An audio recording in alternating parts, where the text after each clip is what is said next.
नमस्कार, news point लेकर हाजिर हूं मैं राजीव। दोस्तों, संस्कृत में एक कहावत है, प्रथम ग्रासे मक्षिका पातः। सुना होगा आप लोगों ने, ये बहुत ही मशहूर कहावत है। प्रथम ग्रासे मक्षिका पातः, यानी पहले ही निवाले में, पहले ही कौर में, जैसे आप उठाते हैं फर्स्ट पहला निवाला जब खाने के लिए, उसी में मक्खी गिर गई। जी हाँ, जैसे आप उठाए और उसमें मक्खी गिर जाए तो आप क्या करेंगे? उस निवाले को फेंक देंगे, खाएंगे नहीं। जब किसी काम की शुरुआत में ही बड़ी गड़बड़ हो जाए और फिर आगे कुछ अच्छा होने की संभावनाएं कमजोर हो जाएं, तो यही कहा जाता है कि प्रथम ग्रासे मक्षिका पातः, मक्खी गिर गई। आज चिराग पासवान शायद यही सोच रहे होंगे दोस्तों, और उनके साथ साथ बीजेपी का हाल भी यही होगा, क्योंकि बिहार चुनाव में वोटिंग शुरू होने से पहले ही एनडीए को एक सीट का नुकसान हो गया है। अभी चुनाव की शुरुआत नहीं हुई, लेकिन एनडीए को बड़ा झटका लग गया है। सारण की मरौरा सीट जो है विधानसभा सीट, इस बार एलजेपी के खाते में आई, लेकिन चिराग पासवान यहां थोड़ा पीछे हो गए। चिराग पासवान ने यहां से भोजपुरी कलाकार सीमा सिंह को उम्मीदवार बनाया। सीमा सिंह ने अपना नामांकन भी दाखिल किया, लेकिन उसमें अनियमितताएं पाई गईं, तो अब निर्वाचन आयोग ने उनके नामांकन को खारिज कर दिया है। यानी एनडीए प्रत्याशी यहां अब खड़ी नहीं हो पाएंगी और बैठे बिठाए एनडीए को एक सीट का नुकसान हो गया, क्योंकि अब मैदान में आरजेडी से जितेंद्र कुमार राय और जनसुराज से नवीन कुमार सिंह के बीच मुकाबला होगा। हालांकि 3 बार से जीत रहे जितेंद्र कुमार राय को हराना आसान नहीं है, बहुत मुश्किल होगा कि जनसुराज का जो कैंडिडेट है नवीन कुमार, वो यहां जीत जाएं। माना जा रहा है कि आरजेडी ने बिना लड़े ही एक सीट अपने खाते में जोड़ ली है। यानी अभी स्कोर एनडीए 0 और महागठबंधन 1 का है। वैसे एनडीए के लिए 0 से भी कम, यानी माइनस वाला हाल हो गया है, क्योंकि मरौरा जो है उस मरौरा सीट ही केवल चिराग पासवान को नहीं दी गई थी, बल्कि नीतीश कुमार के खाते से इस सीट को दी गई थी चिराग पासवान को। यहां पर पहले नीतीश कुमार का राज चलता था, यानी नीतीश कुमार की पार्टी जेडीयू का कैंडिडेट यहां से लड़ता था। पिछली बार यहां से जेडीयू प्रत्याशी ने चुनाव लड़ा था, तब चिराग पासवान जेडीयू के खिलाफ ही लड़े थे। लेकिन अब भी साथ होकर भी दुश्मनों वाला काम चल रहा है। नीतीश को सीएम बनाने वाली बात पर गोलमोल जवाब इसका उदाहरण है। एक तरफ अमित शाह बोलने तैयार नहीं है कि नीतीश कुमार सीएम फेस होंगे, और वहीं चिराग पासवान भी उनके बयान को सही बताकर याद दिला रहे हैं कि सीएम चुनने की एक प्रोसेस होती है। लेकिन ये वही चिराग पासवान हैं, याद कीजिए, जिन्होंने कहा था कि एनडीए में सीएम पद की कोई वैकेंसी नहीं है। सीएम पद ऑलरेडी वैकेंट है और सीएम का चेहरा जो है वो नीतीश कुमार हैं। तब शायद सीएम का और खासकर नीतीश का साथ देना उनकी मजबूरी थी, लेकिन 29 सीटें उनके हाथ में आते ही, जब सीटों का बंटवारा हुआ और 29 सीटें चिराग के हाथ में आते ही चिराग पासवान के सुर बदल गए। लेकिन अब उसमें भी एक सीट तो चिराग ने गंवा ही दी है। बाकी सीटों पर क्या इस बार किसी को वो जिता पाएंगे, ये देखना होगा। वैसे ये भी कहा जा रहा है कि चिराग पासवान को दी गई 29 में से 20 सीटें तो बीजेपी की हैं, यानी बीजेपी ने ही अपने कैंडिडेट को उतार दिया वहां से 20 सीटों पे। और पहले 8 की बातें हो रही थी, लेकिन अभी 20 सीटें ऐसी हैं जहां पर बीजेपी समर्थित या बीजेपी का डायरेक्ट कैंडिडेट उतरा है। सिंबल सिर्फ चिराग पासवान की पार्टी का है।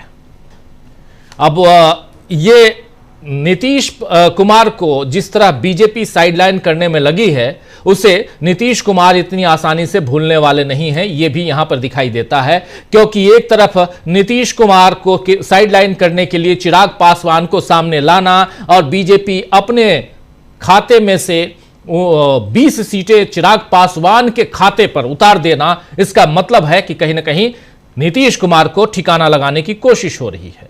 हो सकता है कि वक्त आने पर नीतीश कुमार जो हैं वो फिर से मन नहीं लगने की बात कह दें। मन नहीं लगने की बात आप जानते हैं ना, नहीं लगने की बात यह होती है कि जब नीतीश बाबू राजगीर चले जाते हैं और वहां से आते हैं ध्यान मनन चिंतन करके, तो कहते हैं कि यहां मन नहीं लग रहा है, और फिर गाड़ी उठाते हैं, सीधे जाते हैं लालू प्रसाद के यहां और लालू प्रसाद यादव से बात करके फिर वहां से निकलते हैं और सीधे पहुंचते हैं राज्यपाल के घर राजभवन, और वहां पर इस्तीफा सौंपते हैं और दूसरे दिन आ जाते हैं महागठबंधन में। खैर, लेकिन ये तो बाद की बात है, इस पर हम बातें करेंगे और आप तक बहुत सारी खबरें जो आएंगी हम पहुंचाएंगे। वैसे आज पवन खेड़ा जो कांग्रेस पार्टी के प्रवक्ता हैं, उन्होंने याद दिलाया है कि कैसे पहले अमित शाह ने सीएम की घोषणा की थी लेकिन अब नहीं। ऐसा क्यों हो रहा है, आखिर आइए सुन लीजिए। या मौर्या में, कहीं चाणक्य में या मौर्या में प्रेस कॉन्फ्रेंस करके बोला था नीतीश कुमार हमारे मुख्यमंत्री होंगे, अब क्यों नहीं बोल रहे? यह षड्यंत्र रचा जा रहा है और नीतीश जी भी समझ रहे हैं। इसी गृह मंत्री ने महाराष्ट्र के चुनाव से पहले कहा था एकनाथ शिंदे हमारे मुख्यमंत्री होंगे। कहां है आज एकनाथ शिंदे? सीट शेयरिंग का जो इशू है सर, कब तक ऐलान हो जाएगा? हो जाएगा, सही वक्त पे हो जाएगा। एकनाथ शिंदे वाला हाल ना हो जाए नीतीश बाबू का, सब यही बात कह रहे हैं कि नीतीश बाबू यानी नीतीश कुमार का हाल। उधर महाराष्ट्र के जो उस समय के मुख्यमंत्री थे एकनाथ शिंदे, जिन्होंने अपनी ही पार्टी से बगावत की, उद्धव ठाकरे को कुर्सी से हटाया, खुद कुर्सी पर बैठ गए बीजेपी के समर्थन से, महाविकास आघाड़ी से निकलकर महायुति में आ गए। और उसके बाद क्या हुआ, चुनाव लड़े महाराष्ट्र में और एकनाथ शिंदे अब सीएम की कुर्सी पर नहीं हैं बल्कि उप मुख्यमंत्री की कुर्सी पर हैं। क्या नीतीश कुमार जो पिछले 20 साल से, एकनाथ शिंदे को तो समझ सकते हैं क्योंकि वो उनकी महत्वाकांक्षा वैसी थी, वो उस कुर्सी पर बैठे अपनी ही पार्टी से बगावत करके, धोखा देकर, उन्होंने सीधे शब्दों में कहें तो धोखा दिया था। लेकिन क्या यहां नीतीश बाबू ने किसी को धोखा दिया है? देखा जाए तो हां, इंडिया गठबंधन को धोखा दिया है। देखा जाए तो हां, उन्होंने सीधे सीधे राहुल गांधी को धोखा दिया है। देखा जाए तो हां, कह सकते हैं कि उन्होंने लालू प्रसाद यादव को धोखा दिया है।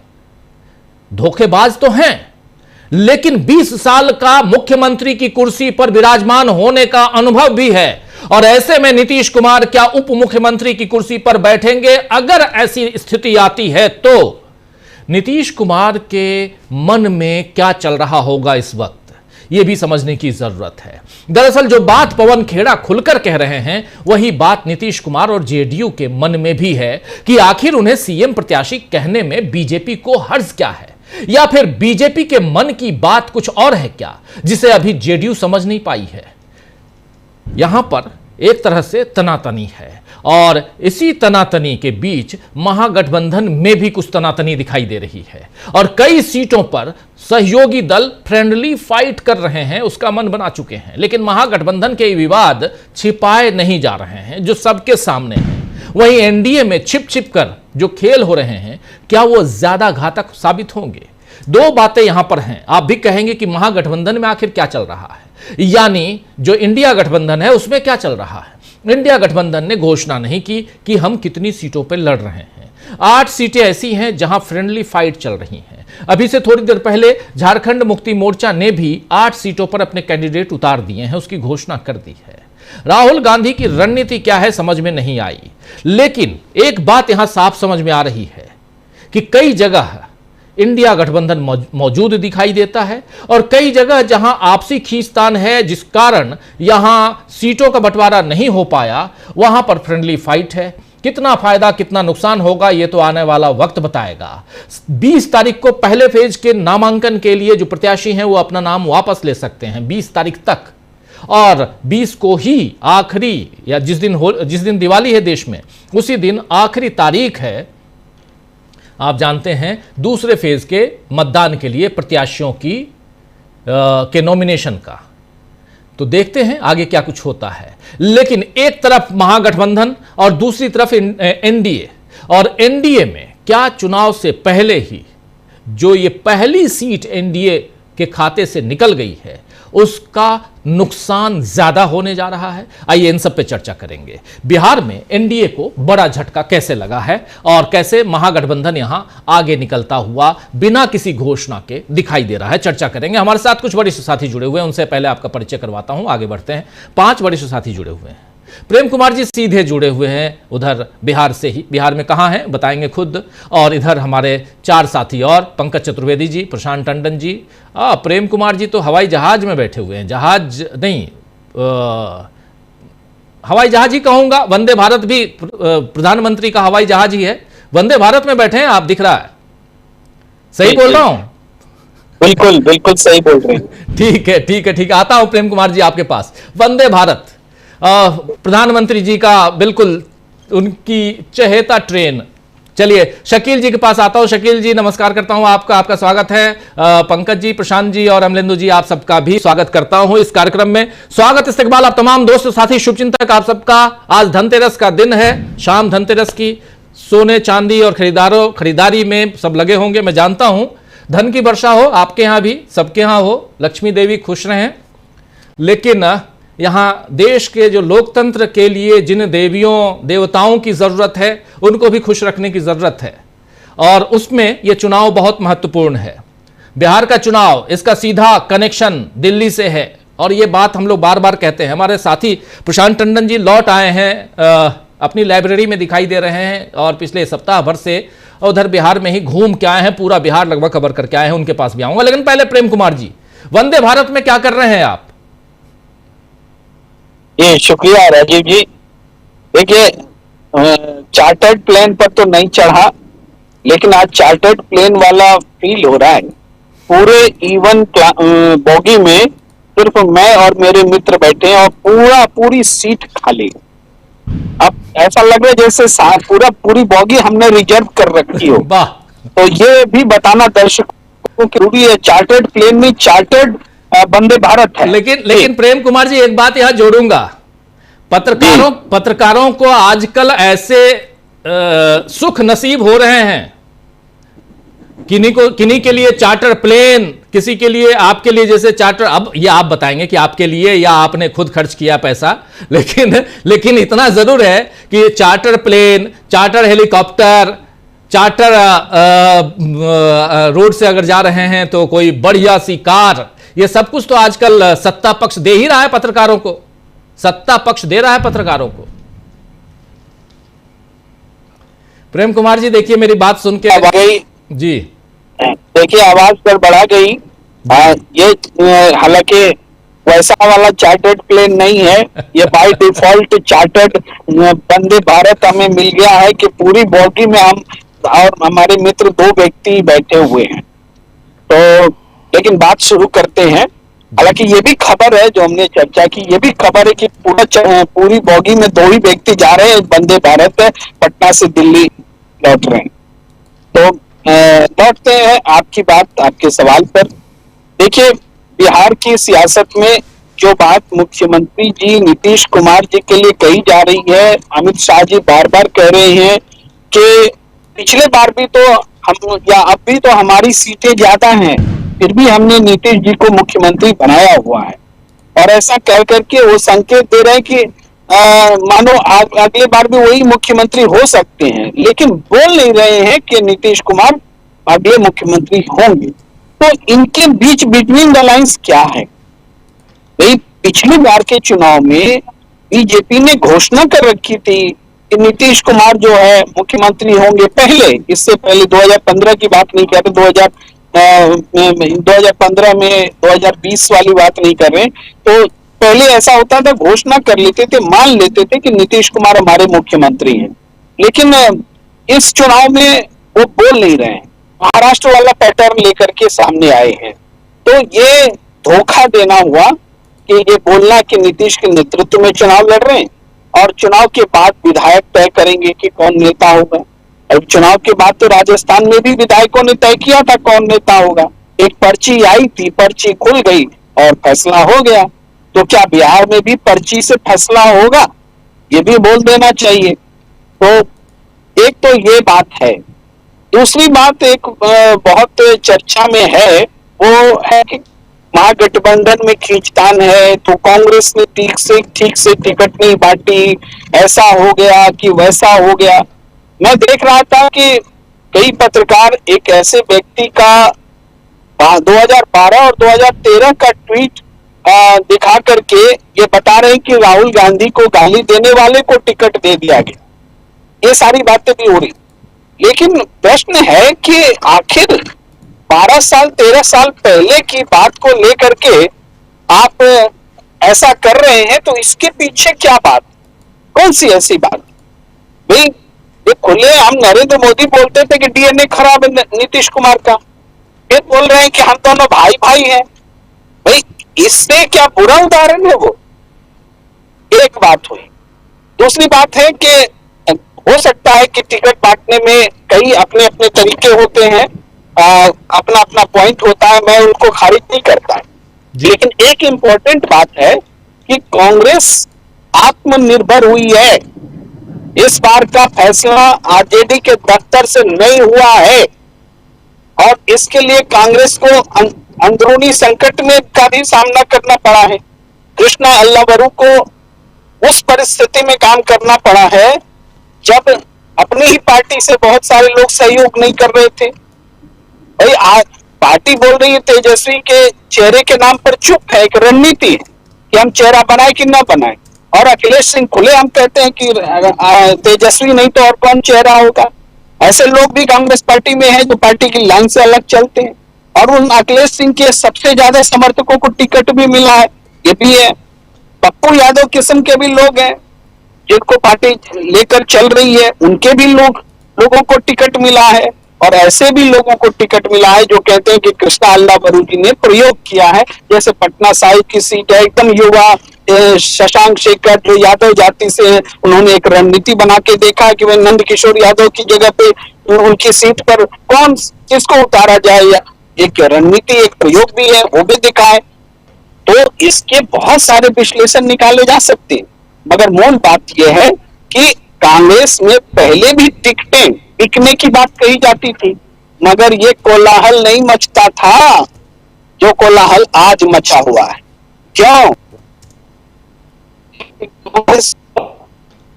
चलिए आप थोड़ा प्रेम कुमार जी, आप कनेक्शन से बाहर जा रहे हैं, नेटवर्क एरिया से बाहर जा रहे हैं, लेकिन बहुत सारी बातें आपने कही, बहुत महत्वपूर्ण बातें कही हैं। आप आना चाहता हूं जल्दी से प्रशांत टंडन जी आपके पास, लेकिन इस बीच एक ट्वीट है आरजेडी का, एक ट्वीट जरूर आप लोगों के बीच रखना चाहता हूं। आरजेडी के उस ट्वीट को सामने ले आइए जिसमें देखिए आरजेडी का लिखना है, यानी राष्ट्रीय जनता दल का लिखना है कि गोदी मीडिया और कुछ विशेष रुचि के लोग इधर उधर खबर प्लांट कर रहे हैं कि राष्ट्रीय जनता दल इस सीट पर भी और इस सीट पर भी उम्मीदवार दे रहा है, या फलाने की सीट पर भी उम्मीदवार दे रहा है। इस तरह की खबरें सच्चाई से मीलों दूर है। सभी से आग्रह है कि इस प्रकार की खबरों के आधार पर मन में भ्रम ना पालें। यानी ये जो इंडिया गठबंधन में सब कुछ ठीक है ये बताने की कोशिश है, यानी इस सीट पर भी उस सीट पर भी की बात यही है कि इंडिया गठबंधन में सब कुछ ठीक है। और ये ट्वीट बहुत महत्वपूर्ण है जिसको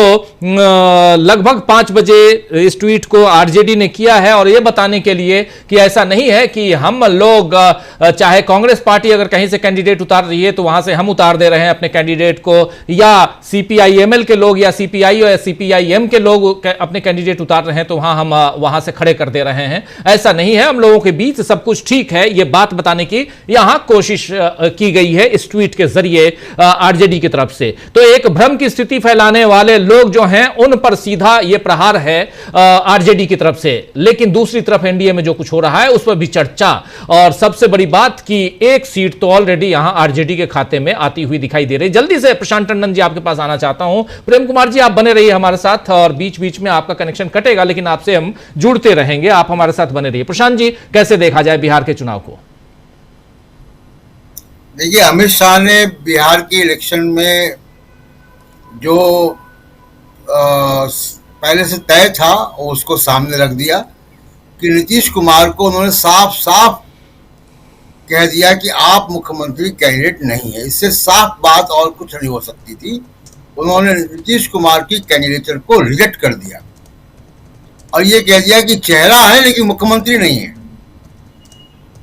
तो अब ये नीतीश कुमार को सोचना है कि वो इस चुनाव में कैसे जाएंगे, लेकिन ये बात बिल्कुल साफ है जो कि हम लोग बहुत समय से चर्चा कर रहे थे कि बीजेपी जो है अपने मुंह से नीतीश कुमार का कैंडिडेचर नहीं अनाउंस करेगी। और नीतीश कुमार ने पटना जाकर ये बात, वो अमित शाह ने पटना जाकर ये बात साफ साफ कर दी कि नीतीश कुमार अब बीजेपी या एनडीए गठबंधन में मुख्यमंत्री पद के उम्मीदवार नहीं है। दूसरी बात देखिए, जो मैंने वहां देखा इतने दिन रुक कर, एसआईआर का इम्पैक्ट मैं देख रहा था कि जो चुनाव आयोग का इम्पैक्ट है वो कितना है।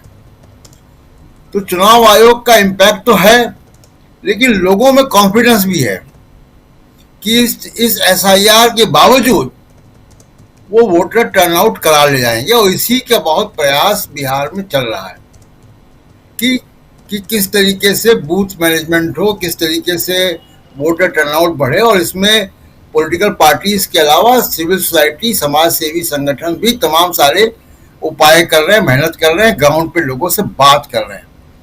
तो ये बिहार का इलेक्शन एक तरीके से मैं कहूँगा कि जो सिविल सोसाइटी ने या समाज सेवी संस्थाओं ने जो कर्नाटक के इलेक्शन में किया था, वो यहाँ पे बिहार में देखने को मिल सकता है। तो ये एक बहुत महत्वपूर्ण बात है कि वोटर टर्नआउट बढ़ाने पर फोकस है SIR के घपलों को डिफीट करने के लिए। दूसरी जो अहम बात जो दिखाई दे रही है कि मुस्लिम मतदाताओं में अगर कोई थोड़ा बहुत भी कंफ्यूजन था तो उसको NDA ने और खासकर चिराग पासवान, नीतीश कुमार ने उसको दूर कर दिया है कि वो उसको धकेल दिया है महागठबंधन की तरफ। अब पहले भी मुस्लिम मतदाता बड़ी संख्या में नीतीश कुमार की पार्टी को वोट दे रहे थे, भले ही उनका कैंडिडेट जीता नहीं लेकिन वोट मिलता था उनको। वो मामला साफ हो गया। अब जहां तक मुकेश सहनी और महागठबंधन में डिफरेंसेस की बात है, देखिए राजीव जी, बहुत सारी बातें जो परसेप्शन मीडिया में बनता है, जो खबरें बाहर आती, खबरों के पीछे कुछ और होता है जी। कांग्रेस और RJD ने मिलकर मुकेश सहनी के ऑप्शंस को लिमिट कर दिया क्योंकि वो सबसे कमजोर कड़ी हैं। और आपको याद होगा कि जब वोटर अधिकार यात्रा निकल रही थी तेजस्वी यादव और राहुल गांधी की, और उसमें दीपांकर भट्टाचार्य के साथ मुकेश सहनी भी दिखाई देते थे पूरे बिहार में, और उनका चेहरा एस्टैब्लिश हुआ। लेकिन उनको सीटें देने में इसलिए देर की गई, या महागठबंधन में इसलिए भी देर हुई कि बीजेपी सब अपना अनाउंस कर दे, जितनी सीटें NDA गठबंधन अनाउंस कर दे, ताकि इनके सामने ऑप्शन ना हो। और वही हुआ कि उनको 24 सीटें वो मांग रहे थे, 24 की जगह उनको 15 दी गई, उनका ऑप्शन लिमिट कर दिया गया। तो बहुत सारे जो बातें दिखाई देती हैं मीडिया में, वो मुझे लगता है कहीं ना कहीं RJD और कांग्रेस पार्टी की टॉप लेवल पे एक अंडरस्टैंडिंग थी कि इसको डिले करो चीजों को, ताकि मुकेश सहनी के सामने विकल्प ना बचे। और वैसा ही हुआ कि आज उनके सामने विकल्प नहीं बचे। जी राजीव जी, बिल्कुल सही कह रहे हैं आप, मुकेश सहनी के पास विकल्प ना बचे। लेकिन शकील जी, जरा कांग्रेस खेमे में क्या कुछ चल रहा है और इंडिया गठबंधन को यहां किस हिसाब से देखा जाए बिहार के चुनाव से रिलेटेड? अभी परसों जब बात हो रही थी, कल 17 तारीख बीत गई, परसों हम लोग इसी चर्चा में थे, यानी न्यूज़ पॉइंट में, और उम्मीद हम कर रहे थे कि सीटों के बंटवारे की घोषणा हो जाएगी। लेकिन कौन सी स्ट्रेटेजी है ये जिसमें सीटों के बंटवारे की घोषणा नहीं की गई? ये क्या उसी दिशा में जाते हुए हम देख नहीं रहे इस पूरे चुनाव को, जिस दिशा में महाराष्ट्र का चुनाव महाविकास अघाड़ी यानी महागठबंधन लेकर गया था? तारीख तक नाम वापसी है। आज 18 है, परसों तक है। कांग्रेस और RJD दोनों कोशिश कर रहे हैं कि 20 तक सारी स्थिति क्लियर हो जाए। RJD ने, अभी आपने पढ़ के सुनाया, एक अच्छा ट्वीट किया है। अब इसके बाद हो सकता है RJD जो है, जिस तरह कांग्रेस ने अपने प्रत्याशियों के नाम घोषित किए हैं, RJD भी नाम घोषित कर दे। उससे स्थिति और क्लियर हो जाएगी कि इतनी सीटें हमारी हैं, इतने नाम हैं। कांग्रेस पहले ही घोषित कर चुकी है। तो 20 तारीख तक फर्स्ट फेज की नाम वापसी की तारीख है, 23 तक दूसरे फेज की है। उम्मीद है तब तक जो है कांग्रेस और RJD जो है मिलकर इन समस्याओं को सुलझा लेंगे। देखिए, दूसरा सबसे बड़ा मुद्दा है कि इस चुनाव में नैरेटिव क्या होगा, मुद्दे क्या होंगे। और इस मामले में महागठबंधन जो है वो NDA से बहुत आगे है। और अब चाहे राहुल गांधी हो, लालू हो, तेजस्वी हो, ये सब जो है अपने मुद्दों पर फोकस करने जा रहे हैं कि किन मुद्दों के ऊपर इस चुनाव को लाया जाए। अमित शाह चाहेंगे, मोदी जी चाहेंगे, योगी जी चाहेंगे कि ये वापस जो है हिंदू मुसलमान पर आ जाए, घुसपैठी पे आ जाए, बुरखे पे आ जाए और तमाम उनके जो प्रचलित मुद्दे हैं जिसके जरिए वो विभाजन और नफरत पैदा करते हैं उस पर आ जाए। लेकिन अगर जिस तरह वोटर अधिकार यात्रा में राहुल ने एक सवाल उठाया था कि अगर तुम्हारा वोट ही चोरी हो गया तो उसके बाद तुम्हें पूछेगा कौन। आज लोग तुम्हारे पास आते हैं, जब तुम्हारा वोट ही नहीं होगा तो कोई पूछेगा भी नहीं, किसी को जरूरत भी नहीं होगी तुम्हारी। इसी तरह वो इस बार जिस बात को तेजस्वी ने कहा है कि हर घर में एक सरकारी नौकरी, हर व्यक्ति को रोजगार, पलायन पर रोक, सरकारी शिक्षा की पुनर्व्यवस्था। आपको मालूम है, बहुत सारे दोस्तों को मालूम है, सबको मालूम है, करीब करीब पहले सभी राज्यों में था, लेकिन बिहार में सरकारी शिक्षा व्यवस्था बहुत मजबूत थी।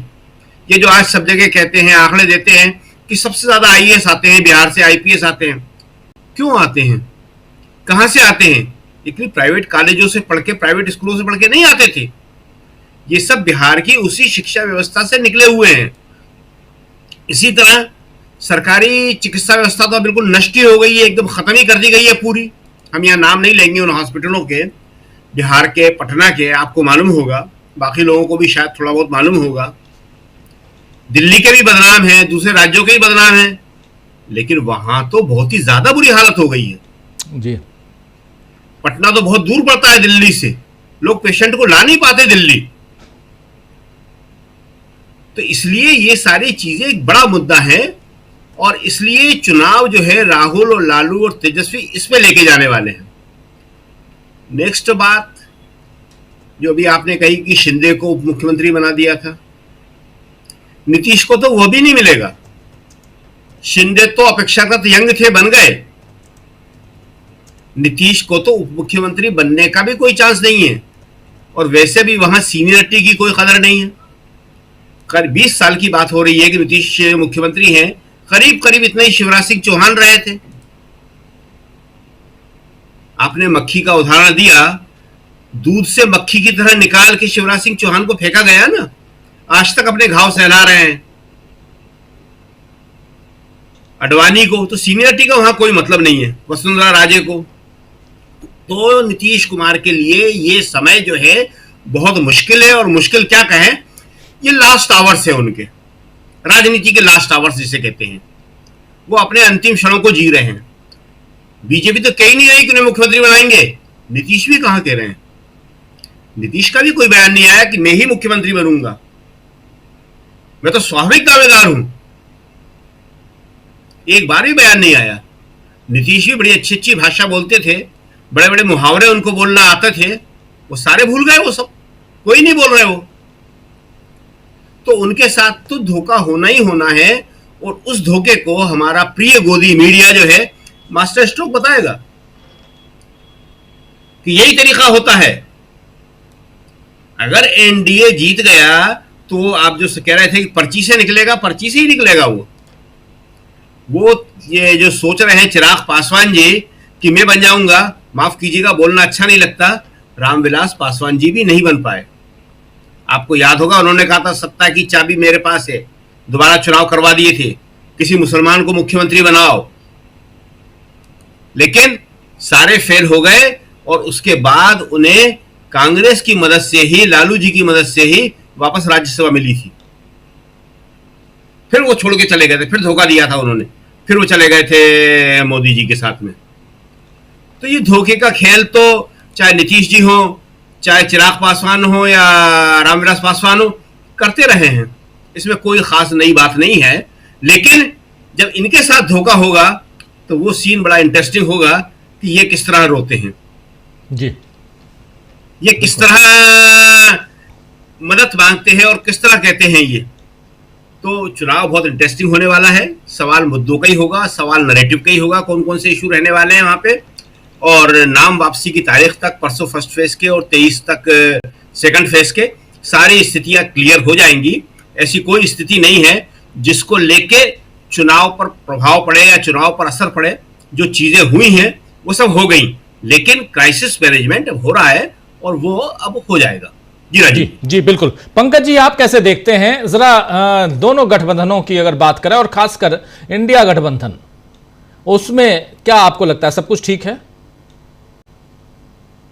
देखिए, एक तो हमको याद रखना होगा कि बिहार में जो विधानसभा चुनाव है 1995 से दो गठबंधनों के बीच में ही चल रहा है और हर चुनाव के पहले हर गठबंधन के जो साझेदार दल हैं उनके बीच में छोटा मोटा ये सब चलता रहता है। एक चीज, दूसरा चीज, जेडीयू के उम्मीदवार का पर्चा रद्द हुआ। आपको एक जानकारी दे दूं कि रोसड़ा से सीपीआई के उम्मीदवार का पर्चा भी रद्द हो गया है, लेकिन वहां पर यह हुआ कि प्रॉक्सी उम्मीदवार के रूप में कांग्रेस के कैंडिडेट ने पर्चा भरा था और वहां सीपीआई ने घोषणा की कि हम कांग्रेस के कैंडिडेट को के लिए मदद करेंगे।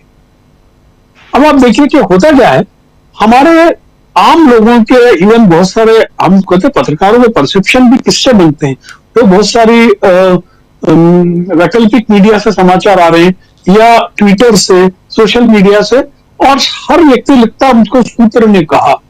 अब आप देखिए, भारतीय पत्रकारिता के सूत्रों की स्थिति यह है कि कोई सूत्र अंतिम समय तक ये नहीं बता पाया था कि जो गुजरात में पूरा मंत्रिमंडल बदल गया तो नया मंत्रिमंडल में कौन मंत्री होंगे। ये सूत्र हैं, इनकी स्थिति ये है। होता क्या है कि वो जो एक बहुत घटिया कहावत है लेकिन है वो गरीब की बजाई वाली। अब हो क्या रहा है, हर आदमी कांग्रेस को सलाह देता है। मजेदार चीज है कि कोई आदमी 1-1.5 साल थोड़े बहुत फेसबुक पर उछल कूद कर लेता है कांग्रेस के लिए, फिर वो सोचता है कि वो बैलगाड़ी के कुत्ते टाइप की पूरी पार्टी वो वही चला रही है, और फिर क्या होता है, फलाने को टिकट दो, फलाने जो नहीं दिया तो वही सोशल मीडिया पर उधम करने लगते हैं, फलाने को टिकट नहीं दिया। मैं आपको एक आंकड़ा बता रहा हूं, सिटिंग एमएलए के टिकट काटने में बीजेपी ने 17 सिटिंग एमएलए के टिकट काटे, जेडीयू ने 4 के, कांग्रेस और आरजेडी ने केवल 1-1 के। लेकिन उधम फदाल आप देखिए कांग्रेस के नाम पे बज रहा है। क्यों बज रहा है? अब जहां तक गठबंधन की बात रही, मैं आपको बहुत स्पष्ट बताऊं कि महागठबंधन ने राजनीति के तहत एक साथ सूची जारी नहीं की।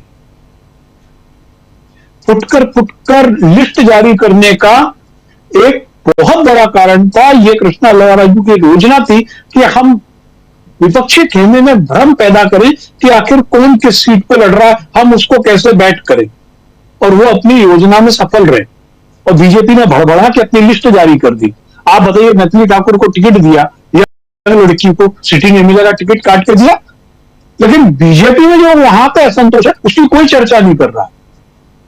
शहाबुद्दीन का एक आपराधिक अतीत था, उसके बेटे का तो नहीं है, उसके बेटे के टिकट पर अमित शाह ट्वीट करते हैं, लेकिन अनंत सिंह पर तो नहीं कर रहे हो। और है उस लिस्ट में आनंद मोहन के परिवार के लोगों को टिकट दिया, उस पर तो आप नहीं कर रहे। अब जो मेरा आंकड़ा है उसके हिसाब से केवल 9 सीटों पर थोड़ा सा कंफ्यूजन है महागठबंधन को लेके।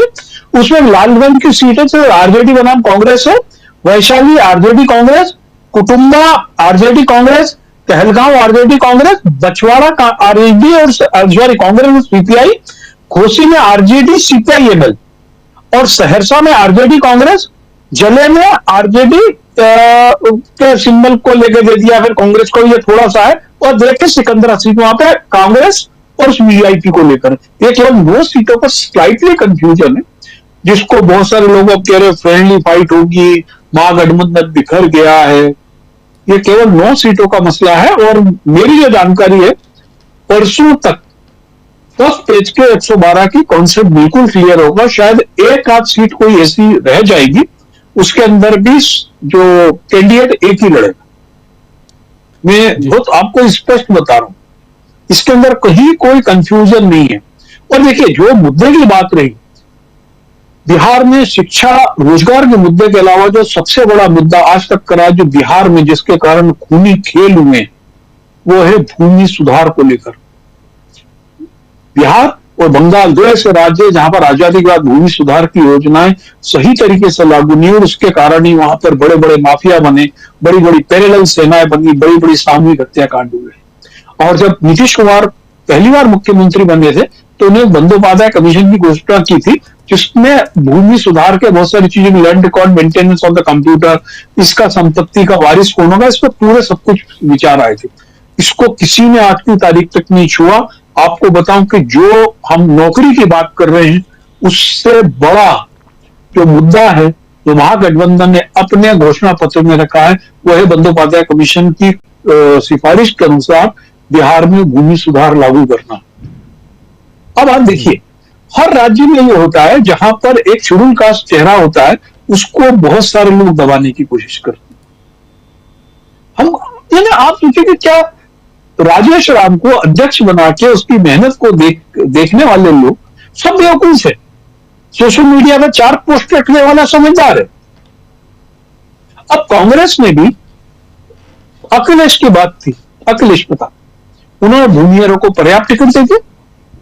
अब आप बताइए भूमिहार क्यों नाराज होंगे? और इस लिस्ट में आप देखिए, हर जगह ठीक ठाक लोगों को टिकट दिया गया, हर आदमी को संतुष्ट नहीं किया जा सकता है। लोगों को शायद ये भी नहीं मालूम है कि कांग्रेस में बहुत अच्छी तरीके से स्क्रूटनी की है। इस बार एक ग्राउंड रिपोर्ट पैरेलल मंगाई गई है, एक प्राइवेट एजेंसी से मंगाई गई है, और जिला अध्यक्ष लेवल के लोगों से रिपोर्ट ली गई है। कुछ लोगों की चर्चा है, जैसे वो जिसकी बात कर रहे थे वो योगेंद्र यादव ने इसको टिकट दिलवा दिया, जिसने राहुल गांधी को के बारे में ट्वीट किया था। तो योगेंद्र यादव ने कांग्रेस के लिए बोला था कांग्रेस को मर जाना चाहिए। योगेंद्र यादव तो कांग्रेस के सबसे बड़े विरोधियों में से थे। तो राजनीति में ये किसने क्या ट्वीट किया था, इनकी क्या कीमत है? यदि हम इसी में चलने लगे तो पूरे चुनाव में कांग्रेस को अकेले नीतीश कुमार का वही लेक्चर चलाना चाहिए जिसमें उन्होंने मोदी को क्या क्या कहा है और डीएनए के जांच भेजने को कहा है। लेकिन अतीत विलाप करके हम आगे बढ़ने के रास्ते नहीं खोल सकते। कांग्रेस में अभी एक जो सबसे बड़ी कमी है, इसमें नेता बहुत हो गए, कार्यकर्ता बनने का कोई तैयार नहीं। हर आदमी सोचता है कि यदि मैंने एक जुलूस निकाला है, एक ट्वीट किया है, लोगों को जोड़ा है, तो मुझे टिकट ही मिलना चाहिए जी। जबकि देखिए, मैं भारतीय जनता पार्टी और कांग्रेस की तुलना नहीं कर रहा हूं, लेकिन बीजेपी में बात है कि बीजेपी में लोग संगठन में काम करके भी खुश रहते हैं।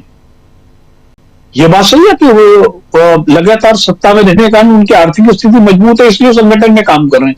लेकिन कांग्रेस में भी पहले ऐसे लोग थे जो केवल संगठन में काम करते थे, सत्ता में थे, तो सत्ता में थे, कांग्रेस सत्ता में थे जी, संगठन में काम करते थे।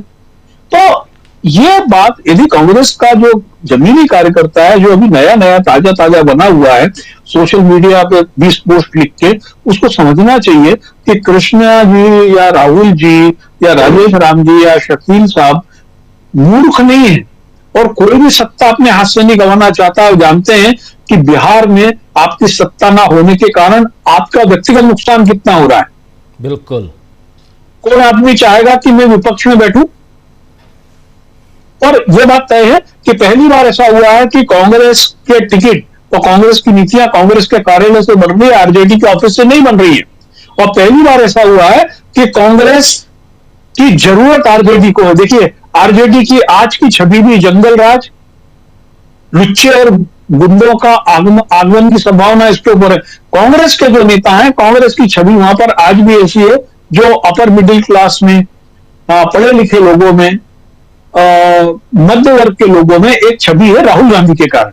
और आरजेडी को अपनी छवि बदलने के लिए राहुल गांधी का फेस आगे रखना ही है। एक बहुत बड़े लोगों ने अफवाह उड़ाई कि जो वोटर यात्रा थी उसके अंदर कांग्रेस का कार्यकर्ता नहीं था, आरजेडी के लोगों को कांग्रेस का झंडा लेकर खड़ा किया। यह भी झूठी बात है।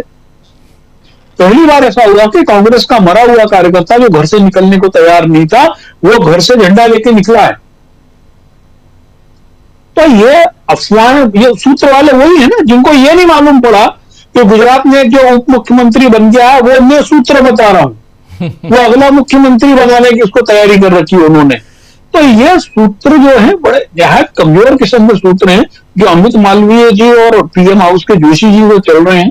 जमीनी हकीकत ऐसी नहीं है। 95 से इन चुनाव के गठबंधनों में ये सब चलता रहा है और बिहार की राजनीति का यही आनंद है। जी जी राजीव जी, जी बिल्कुल आप सही कह रहे हैं। बिहार की राजनीति का आनंद कुछ ऐसा ही है जिसमें आपको बहुत कुछ वैसी चीजें मिलेंगी जहां पर बातें कुछ और होंगी, अंदर खाने कुछ और बातें चलती रहेंगी और चलती अभी रहेंगी, इसलिए भी क्योंकि चुनाव बिल्कुल सिर पे है। परसों दिवाली है, उसके बाद छठ का त्यौहार, महापर्व, और उसके बाद फिर चुनाव। और फर्स्ट फेज 6 तारीख को और 11 तारीख को सेकेंड फेज, और उसके बाद 14 तारीख को, 14 नवंबर को रिजल्ट का दिन, और यानी गहमा गहमी का आलम। और उससे पहले 20 तारीख और 23 तारीख फर्स्ट फेज के लिए नाम वापसी 20 तारीख तक, 20 अक्टूबर परसों तक, और सेकेंड फेज के लिए नाम वापसी 23 तक यानी 23 तक। देखते हैं, जैसी बात बता रहे हैं पंकज जी कि सब एक एक आमने सामने नजर आएंगे और क्या ऐसा ही होगा। लेकिन एक विकेट जो है वो गिर गया है एनडीए का और जीत हुई है एक सीट पर, आप मान के चलिए अभी से। हालांकि अभी चुनाव होना है, वहाँ जनसुराज और आरजेडी आमने सामने चुनाव होना है, लेकिन वन साइडेड है फाइट में। यहाँ बीजेपी, एनडीए और वहाँ से चूंकि चिराग पासवान की पार्टी का कैंडिडेट थी जो अब बाहर हैं, चलिए देखा जाएगा। लेकिन अमलेंदु जी कैसे देखते हैं आप? उसमें भी नीतीश बाबू की चर्चा तो खूब हो रही है। अमलेंदु जी हैं कहाँ और क्या मुख्यमंत्री की कुर्सी चाहिए उनको? और चाहिए तो अब की बार तो उनको उधर से इधर आना होगा, और कह रहे हैं उधर चलिए गए थे लेकिन अब नहीं जाएंगे। राजीव जी, नीतीश कुमार बहुत मायावी व्यक्ति हैं, इसमें तो कोई संदेह है ही नहीं। और पलटी कब मारेंगे इसमें भी कोई संदेह नहीं है। और जैसा कि तेजस्वी यादव ने भरी विधानसभा में कहा था कि इस बात की गारंटी तो मोदी जी भी नहीं दे सकते कि हमारे चाचा पलटी नहीं मारेंगे। तो चाचा जो है राजीव जी कब पलटी मारेंगे ये तो अभी भी नहीं कहा जा सकता, लेकिन चुनाव के बाद क्या परिस्थितियां बनती हैं ये बहुत कुछ उस पर निर्भर करेगा।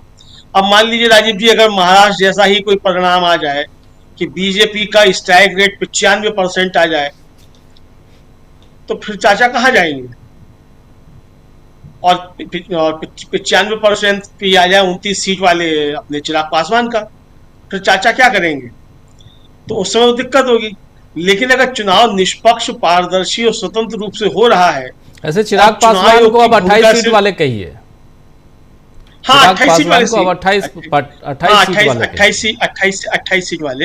हाँ, तो लेकिन राजीव जी, अगर चुनाव निष्पक्ष, स्वतंत्र, पारदर्शी हो रहा है और चुनाव आयोग की भूमिका सिर्फ चुनाव कराने की है, किसी को जितवाने या हरवाने की नहीं है, तो फिर बहुत सारी परिस्थितियां बदलेंगी और चुनाव के बाद भी बहुत से समीकरण हमको बनते बिगड़ते हुए दिखाई पड़ेंगे। इसमें कोई राजीव जी दो राय नजर नहीं आती है। पहला तो संघर्ष राजीव जी यही होगा कि जो कि नीतीश कुमार और बीजेपी के सामने साफ तौर पर, खुले तौर पर दिख रहा है कि दोनों को एक दूसरे को नुकसान पहुंचाना ही पहुंचाना है। और अमित शाह ने पहुंचकर वहां जो रायता बिखेरा है राजीव जी, वो रायता समेट नहीं रहा है। और रही सही कसर जो थी वो चिराग पासवान ने आज सुबह पूरी कर दी, इस पे मोहर लगा के कि अमित शाह जी ने बिल्कुल ठीक कहा है। यही कहा जाता है कि विधायक दल का नेता जो है वो बाद में चुना जाएगा। तो और उसके बाद फिर जाकर अमित शाह से मिल भी लिए, फोटो भी खिंचा लिया, उसे जारी भी कर दिया गया। तो रही सही कसर जो थी वो एक तरीके से पूरी कर दी है। अब मन में लड्डू फूट रहे हो सकते हैं चिराग पासवान की। जाहिर सी बात है कि आदमी राजनीति में आता है तो इसलिए तो नहीं आता है कि हमेशा हनुमान बना रहेगा। हनुमान जी के मन में भी कभी कभी तो इच्छा जाग सकती है ना कि वो भी सिंहासन पर बैठे। तो हनुमान जी तो मन के अंदर इच्छा यही लिए बैठे कि सिंहासन पर बैठे, बड़े वाले हनुमान जी की ना बैठे, छोटे वाली सीट पर बैठ जाए। तो ये तो मन में इच्छा है ही हनुमान जी के। तो लेकिन हनुमान जी पूरे कर पाएंगे? अब राम जी को जो वचन दिया है उसको नहीं, ये तो राजीव जी चिंता बताएगी आने वाले समय में। तो वो काफी कुछ कठिन लग रहा है। और नीतीश कुमार ये अच्छी बात समझ रहे हैं कि नीतीश कुमार का बुढ़ापे में एकनाथ शिंदे बनाने की तैयारी बीजेपी कर रही है। तो नीतीश कुमार क्यों एकनाथ शिंदे बनना चाहेंगे? और जैसा कि हम लोगों ने राजीव जी दिन में भी चर्चा की थी कि केसी त्यागी का एक बयान आया कि नीतीश कुमार जो है वो एकनाथ शिंदे नहीं, उस पर संजय राउत ने चुटकी भी दी। तो अब नीतीश कुमार अगर एकनाथ शिंदे नहीं है, ये जेडीयू की तरफ से ये आने लगी है बातें राजीव जी, तो इसका मतलब कि निश्चित तौर पर नीतीश कुमार समझ रहे हैं कि उनको एकनाथ शिंदे बनाने की तैयारियां हैं। और अगर ऐसी तैयारियां हैं तो नीतीश कुमार जो जैसा मैंने कल भी कहा कि लालू प्रसाद यादव ने भरी लोकसभा में कहा था कि हमारे मित्र नीतीश कुमार के पेट में भी दांत हैं, तो काहे जो है पेट में दांत वाले नीतीश कुमार एकनाथ शिंदे बनना चाहेंगे? तो ये एक संघर्ष की स्थिति एनडीए के अंदर साफ तौर पर दिखाई पड़ रही है। हाँ, लेकिन इस बात से भी इनकार नहीं किया जा सकता कि संघर्ष की स्थितियां इंडिया महागठबंधन में भी है। लेकिन इंडिया महागठबंधन में जो संघर्ष है राजीव जी, वो इसके लिए नहीं है कि एक दूसरे को कच्चा देखकर कौन ज्यादा जो है अपने विधायक ले आए और कौन उसका नेता बन जाएगा, इसको लेकर हो। कुछ गड़बड़ियां जो कर रहे हैं वो शूद्र टाइप के लोग जो हैं वो गड़बड़ियां कर रहे हैं, और इसीलिए राष्ट्रीय जनता दल को साफ तौर पर ये ट्वीट करना पड़ा जो आपने दिखाया भी कि इधर उधर की अफवाहें ना फैलाएं। और एक चैनल है राजीव जी, उसने तो चला दिया कि कुटुंबा से आरजेडी ने उसने अपना कैंडिडेट को उतार दिया है राजेश राम के खिलाफ। तो ये सारी चीजें एक शब्द आपसे कहूंगा कि वापस ले लीजिए, शूद्र टाइप के लोग, इस शब्द को वापस ले लीजिए, बाकी आप अपनी बात रखिए। राजीव जी मैं शूद्र नहीं कह रहा हूँ, शूद्र कह रहा हूँ। शूद्र और शूद्र में बड़ा अंतर है। ठीक है जी, मैं शूद्र नहीं कह रहा हूँ। शूद्र जो है वो वर्ण व्यवस्था संबंधी है। हाँ, और शुद्र जो है वो, हाँ, शुद्र जो है वो कक्षा वाला शाह है। वो तो शूद्र जो है वो दूसरा वाला नहीं कह रहा हूँ, वर्ण व्यवस्था वाला नहीं। चलिए, अच्छी इसलिए उसको वापस लेने का आप जी जी जी। तो ये जो इस टाइप के लोग जो हैं वो गड़बड़ियां कर रहे हैं, जो कभी किसी क्या बैठते रहते थे, कभी किसी क्या बैठते रहते थे, और अब जो है वो सब बता रहे हैं कि कहाँ महागठबंधन में कमजोरी है, कहाँ क्या है। दूसरा, सोशल मीडिया पे जो कुकर मुत्ते राजीव जी उगाते हैं वो बहुत ज्यादा गंदगी फैलाते हैं। अब कोई कभी कुछ नौकरी करता था कहीं, या वो सोशल मीडिया पे एक औजार मिल गया तो उसने अपना यूट्यूब चैनल भी खोल लिया और वहां ज्ञान भी बांटना शुरू कर दिया। अब वो सब भी करने लग जाता है, तो वो अपने आप को सबसे बड़ा इस समय राजनीतिक विश्लेषक और समझता है कि जो सारे राजनीतिक दल हैं वो सब उसी के कहने पे चलेंगे, वही सबसे बड़ा ज्ञानी है। तो राजीव जी, हम लोग तो किसी को कोई ज्ञान देते ही नहीं, हम तो समीक्षा करते हैं, सीधी सीधी चल रहा है। तो ज्ञान देने का हमारे यहाँ तो कोई सवाल ही नहीं कि हम किसी को कोई ज्ञान दें, और ना हमको ज्ञान देने वाले किसी को होते हैं मुफ्त में किसी को ज्ञान दें। और ज्ञान देने के राजीव जी हमें कोई पैसे देगा भी नहीं, पैसे जो है जिन लोगों को दिए जाते हैं वो अपना अपना काम करते हैं, सब खैर। तो कुल मिला के राजीव जी ये कि जो अफवाहें और जिस तरीके की चीजें हैं वो एक तो सोशल मीडिया के हमारे जो बंधुगण हैं उन्होंने काफी ज्यादा फैलाई, और इसके पीछे मजा लिया एक तरीके से देखा जाए जो हमारा मुख्य धारा का मीडिया कहा जाता है उसने। लेकिन जो बड़ा नेतृत्व होता है राजीव जी, उसकी जिम्मेदारी होती है कि इन सब चीजों पर लगाम लगाए। और हमने दिन में भी राजीव जी बात कही थी जब मैं ब्रेकिंग लेके आया था कि चाहे आरजेडी हो चाहे कांग्रेस हो, दोनों के शीर्ष नेतृत्व का ये कर्तव्य बनता है कि अपने ऐसे लोगों पर लगाम लगाएं जो पार्टी लाइन से बाहर जाकर चीजें तय कर रहे हैं, सोशल मीडिया पे ही सीटें तय कर दे रहे हैं। भाई, सीटें तय करना किसी कार्यकर्ता का काम नहीं है, सीटें तय करना केंद्रीय नेतृत्व का काम है। वो तय करेगा किसको कहाँ सीटें मिलनी है, किसको कहाँ नहीं मिलनी है। और आप जो है यहाँ लाठी लेकर भांजे फिरे कि इसको इतनी सीट मिल जानी चाहिए, उसको सीट मिल जानी चाहिए, उसका कोई मतलब है नहीं, कोई लेना देना है नहीं। और ना किसी के सोशल मीडिया पर लिख देने से केंद्रीय नेतृत्व तो सीटें पे समझौता कर लेगा कि भाई सोशल मीडिया पे फला व्यक्ति ने लिख दिया तो इसके कहने से अब 4 सीटें जो है वो कांग्रेस को ज्यादा दे दी जाए और 4 सीटें आरजेडी को कम दे दी जाए, ऐसा तो होना नहीं। तो जो जिनका काम है उनको करने दीजिए। आपका काम पार्टी की नीतियों को जनता तक पहुंचाना है, तो वही काम कीजिए तो ज्यादा बेहतर रहेगा। तो ये राजीव जी एक केंद्रीय नेतृत्व का होता है। तो आज आरजेडी की तरफ से ये साफ तौर पर जो आपने ट्वीट दिखाया वो कह दिया गया कि भाई आप अफवाहों में मत पड़िए और अफवाहबाजियों से एक तरीके से सावधान रहिए। तो मुझे लगता है राजीव जी की आखिरी समय जब आएगा, और जैसे पवन खेड़ा ने आज कहा भी कि भाई अभी क्या समय निकल गया नाम वापसी का, तो जब होगा उस समय तक आ जाएगा, सीट बंटवारा जो है जिसपे कमी रह गई है उसको दूर कर लिया जाएगा। तो ये चीजें सामने आएंगी। लेकिन चुनाव काफी दिलचस्प है और नीतीश कुमार पर राजीव जी काफी ज्यादा ध्यान रखने की आवश्यकता है। हालांकि अमित शाह तो काफी ज्यादा ध्यान रख ही रहे नीतीश कुमार का राजीव जी। नीतीश कुमार पर हम लोग तो देखिए विश्लेषण करते हैं, बाकी लोग क्या कर रहे हैं उससे अपने को क्या लेना देना। हिंदुस्तान में 140 करोड़ जनता है, सबके हाथ में मोबाइल है, कोई भी मोबाइल लेकर आज की तारीख में पत्रकार बन सकता है, उसमें कोई और पत्रकार बनना भी चाहिए। लेकिन है कि ईमानदारी से आप पत्रकारिता करें, जो खबर है वो खबर को बताएं, पहुंचाएं, दर्शकों तक जानकारी पहुंचाएं, विश्लेषण करें, ईमानदारी रखें विश्लेषण में, यही हमारी इच्छा है और यही करते हैं हम यहाँ पर। और बाकी लोग क्या कर रहे हैं उससे हमको कोई हमारा कोई इत्तेफाक नहीं है उससे, लेकिन बढ़ें आगे। बहुत इम्पॉर्टेंट बात यहाँ पे हम लोग चर्चा कर रहे हैं, नीतीश बाबू किधर जाएंगे किधर नहीं जाएंगे। नीतीश बाबू पे सबसे ज़्यादा चर्चा होती रही है जब भी हम बात करते हैं। 2 साल से 2022 में नीतीश बाबू फिर पलटी मार गए थे, लेकिन उसके बाद से आप देखिए कि लगातार नीतीश बाबू चर्चा के केंद्र में। जब भी बिहार की राजनीति होती, बिहार की सियासत पर हम चर्चा करते हैं तो नीतीश कुमार खुद ब खुद आ जाते हैं सामने। लेकिन इस वक्त चूंकि वो लड़ रहे हैं, एनडीए के साथ हैं और पूरा का पूरा अपने हाथ में कमान तो रखे हुए नीतीश कुमार इसलिए हैं क्योंकि चाहे बिहार हो चाहे आंध्र प्रदेश हो, दोनों दो बैसाखियों के साथ दिल्ली की कमान को संभाले हुए हैं। यानी नरेंद्र मोदी को आगे अगर रहना है, कुर्सी पर बैठे रहना है, तो बिहार में उनकी जीत जरूरी है। प्रेम कुमार जी फिर आउट ऑफ नेटवर्क हो गए हैं, कोई बात नहीं। लेकिन प्रशांत जी, आप अभी वहां से लौट के आ रहे हैं, प्रेम कुमार जी भी लौट रहे हैं, रास्ते में हैं। क्या आपको लगता है बिहार की जनता इस बारे में भी अवेयर है क्या कि अगर बिहार में नीतीश बाबू की कुर्सी गई तो बहुत दिक्कत होगी? हम लोग दूसरे ढंग से इसका विश्लेषण करने की कोशिश करें। चलिए 1% के लिए हम ये मान लें कि एनडीए की सरकार आ गई, लेकिन नीतीश बाबू को सीएम की कुर्सी नहीं मिली, तो पीएम की कुर्सी सुनिश्चित रहेगी?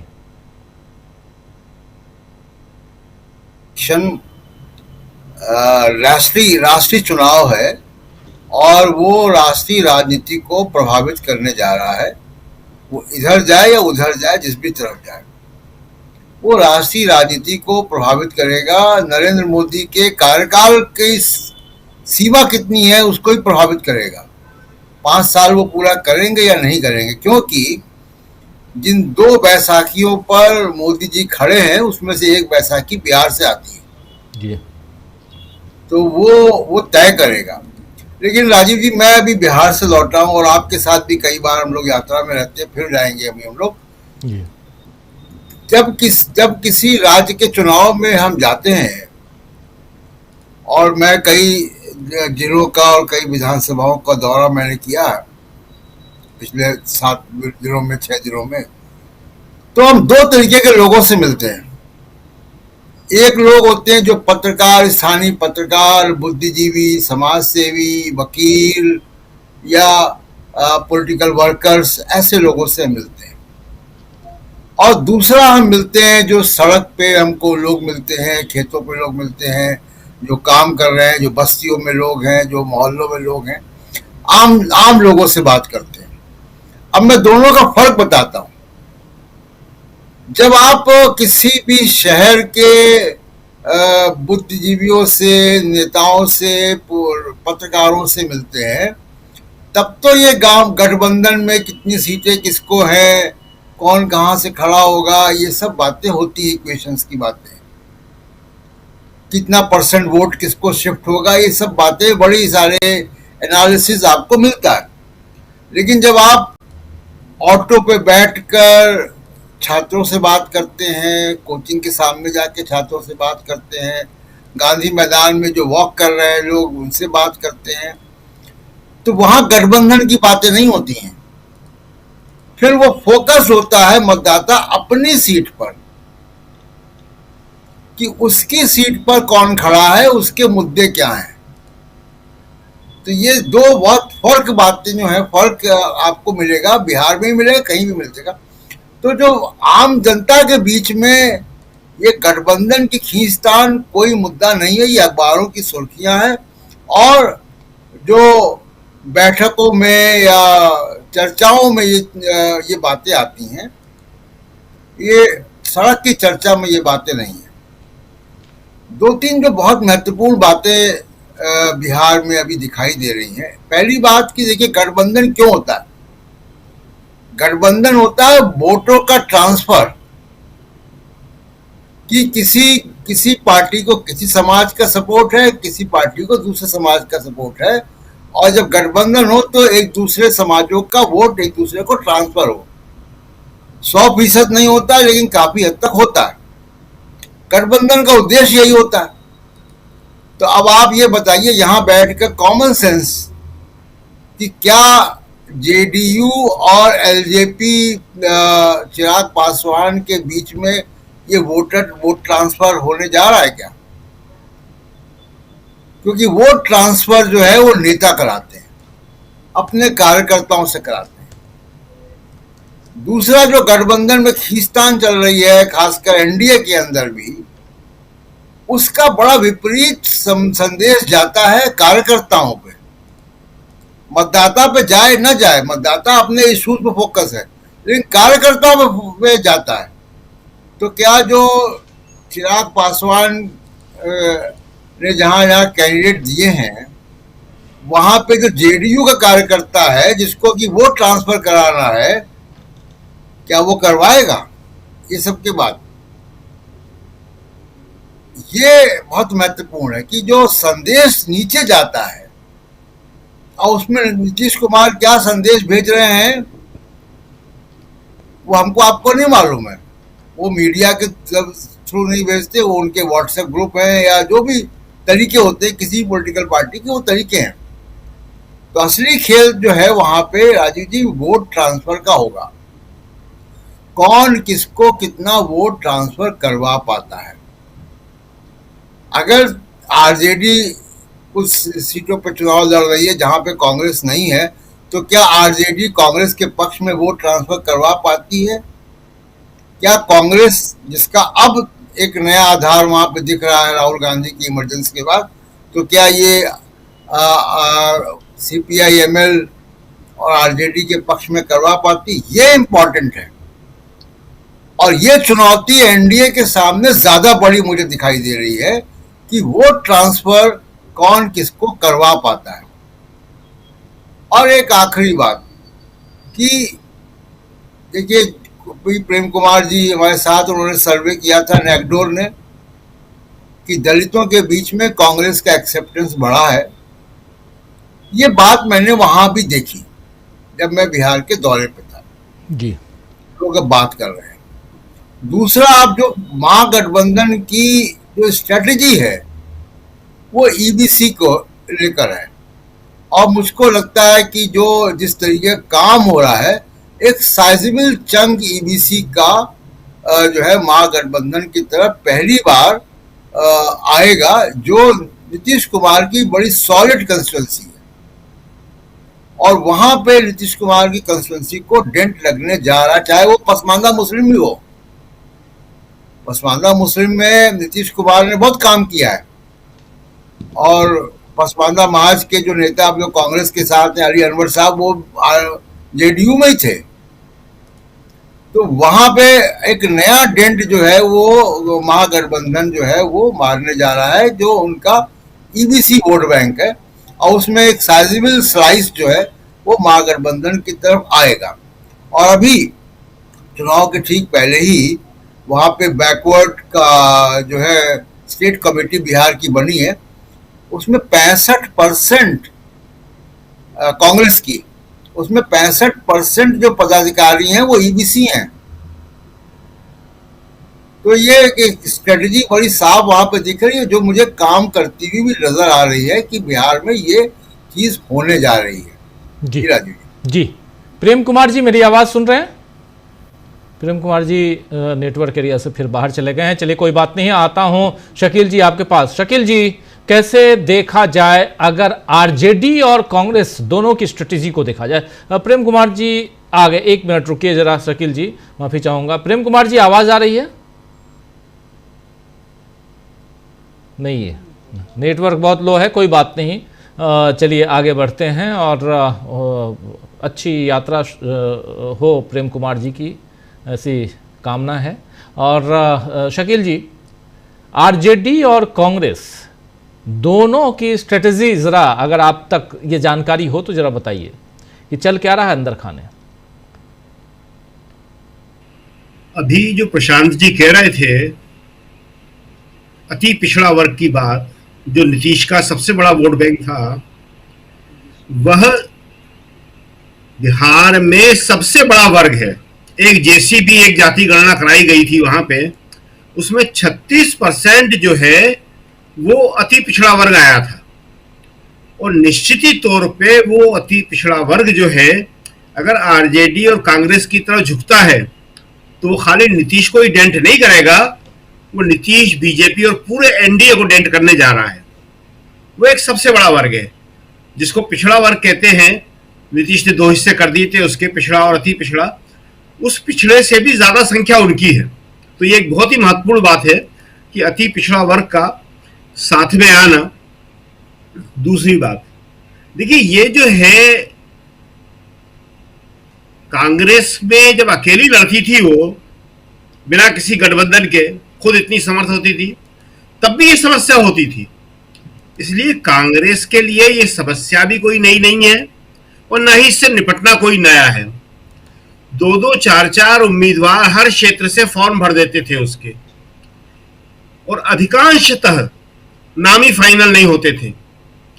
जिस दिन नाम वापसी की तारीख होती थी उस दिन आधी रात को 12 बजे और 2 बजे कांग्रेस प्रेस कॉन्फ्रेंस करके नामों की घोषणा करती थी। तो ये कोई नई बात नहीं है, ये तो गठबंधन है। तो नाम वापसी की तारीख तक ये सारा स्पष्ट हो जाएगा कि कौन कहां से लड़ेगा, किसकी कौन सी सीटें हैं। कांग्रेस ने अपने उम्मीदवार घोषित कर दिए हैं, आरजेडी भी कर देगी।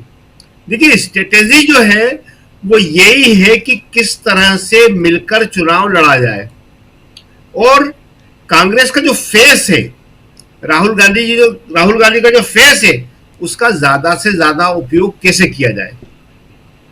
देखिए एक बात बहुत खास है कि वहां पे कांग्रेस ही एकमात्र ऐसी पार्टी है जिसे धर्म, जाति, वर्ग से परे जाकर लोग वोट देते हैं, पसंद करते हैं।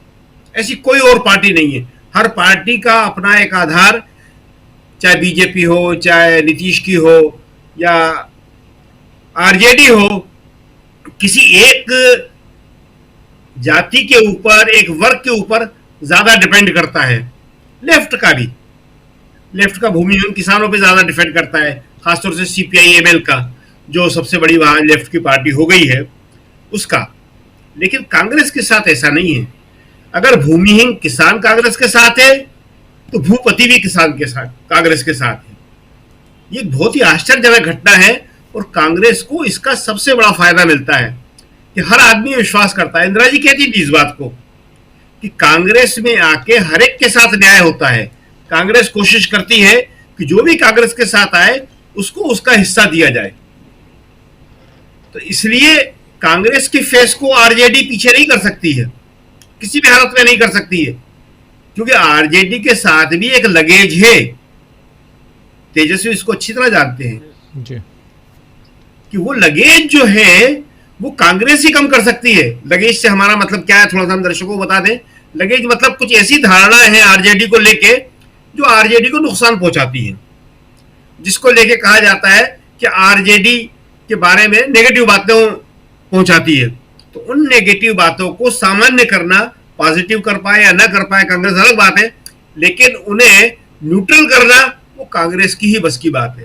ऐसे ही थोड़ी आरजेडी कांग्रेस को साथ लेके घूमती है जी, या उसको इतना महत्व दे रही है। यात्रा राहुल गांधी की थी, वो सबको मालूम है, 2 हफ्ते की यात्रा थी। कहना थोड़ा वैसा लगता है, मगर सब राहुल के साथ लगे थे ना। वो यात्रा किसी और की नहीं थी, राहुल का शो था, कांग्रेस का शो था। वो सब उसके साथ लगे थे। क्यों लगे थे? इसलिए लगे थे कि उसका ही अंततः फायदा होने वाला है। वहां पे आपको मालूम है कितने वर्ग हैं, शायद ही देश का कोई हिस्सा ऐसा होगा जहां इस तरह से विभाजित समाज होगा। बहुत विभाजित समाज है। तो उसके अंदर एकता का संदेश देना, जिसे कांग्रेस हमेशा कहती है विविधता में एकता, वो कांग्रेस के बस की बात है। दीदी राजेश राम को ऐसी थोड़ी कांग्रेस ने बनाया अभी अध्यक्ष अपना। राजेश राम कोई बहुत जाना पहचाना चेहरा नहीं था, सबको मालूम है। लेकिन दलित, और दलित किस जाति से? उस जाति से जिससे मायावती बिलोंग करती हैं, जिसके जगजीवन राम हुआ करते थे, जिसका वहां एक अच्छा खासा वोट परसेंटेज है, और जिसका वहां और कोई नेता नहीं है। दलित के नाम पे पासवान चुनाव लड़ते हैं जी। लेकिन उस वर्ग को, उस जाति विशेष को रामविलास पासवान या चिराग पासवान कभी प्रभावित नहीं कर पाए, और न कुशवाहा कर पाए और न मांझी कर पाए जी।